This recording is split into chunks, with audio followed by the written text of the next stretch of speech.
Valideynlərin eşitmək istədiyi nömrə 1. Uşağınız 3 aya sərbəst və düzgün danışacaq.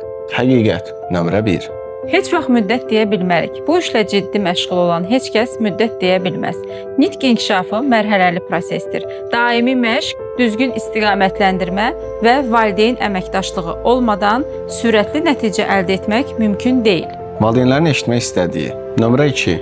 Bu problem öz-özünə keçəcək. Gözləyək. Həqiqət nömrə 2.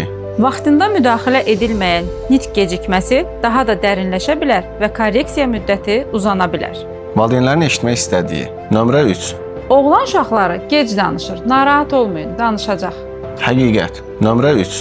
Cinsiyyət gecikməyə bəraət deyil. Nitq ləngiməsi varsa, vaxtında müdaxilə daha effektivdir.